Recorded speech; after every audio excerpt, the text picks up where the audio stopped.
Thank you, Mr. Speaker and colleagues. Thank you, Representatives Abner and Levin, for some really great points.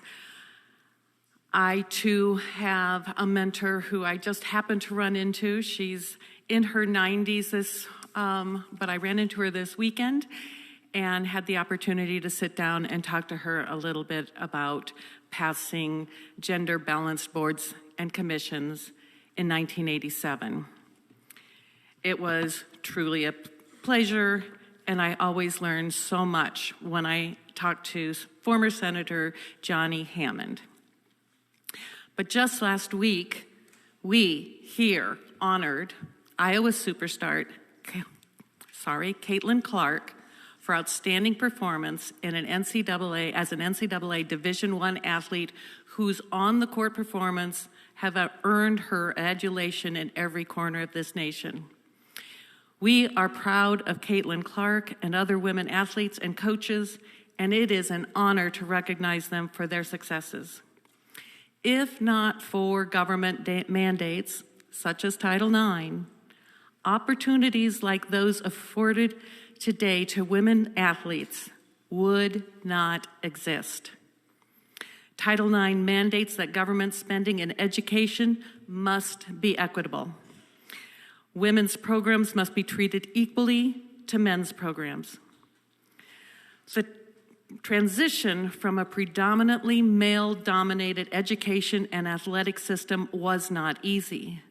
In spite of those challenges, the advancement of opportunities for women in each realm has exceeded the original positive expectation of its impact.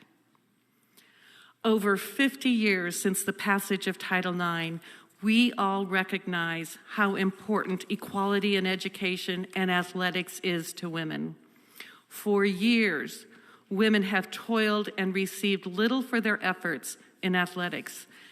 But years of nurturing women's sports by Title IX at all levels has brought us to a place where a talent like Caitlin Clark can be celebrated by sellout crowds and strong TV ratings.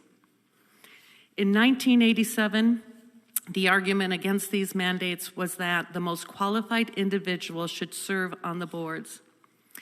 Even after the bill passed, then Governor Branstad appointed 2 men and 1 woman to the Iowa Board of Regents, which was already unbalanced in favor of men. The governor's aide fumbled with questions and said, "There were no qualified women. Do you know any?" Fortunately, in 1987, the Des Moines Register was astute and responded, listing more than 400 names of qualified women to serve on the Board of Regents. 400 names. Do you know any? Do you know any qualified women?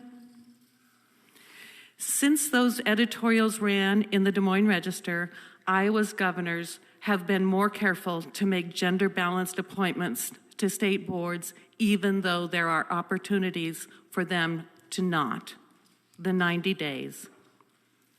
The evidence is clear that there are many qualified women in Iowa. Women make up 51% of the population. Women graduate with both associate and bachelor's degrees at higher rates than men. Women owned 57,000 Iowa businesses. Women volunteer at higher rates than men. Working women with young children volunteer at higher rates than men.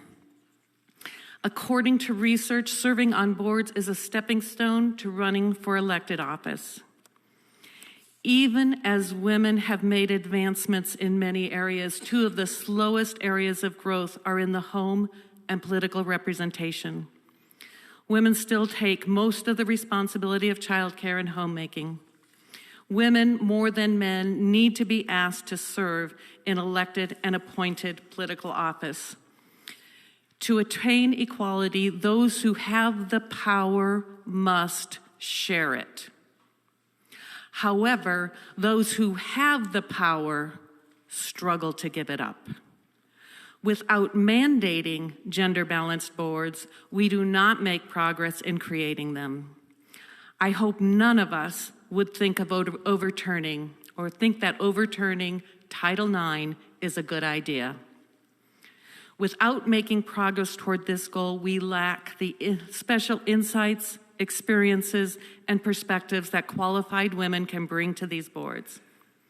We are celebrating over a half-century of Title IX and its undeniable impact on creating opportunities for women in sports, and were unimaginable 50 years ago. Without Title IX, there would be no celebration of Caitlin Clark's achievements. Balanced boards in Iowa ensures that women have opportunities to excel and lend their expertise across all fields of endeavor in the state of Iowa. This bill takes us backwards. Please vote no.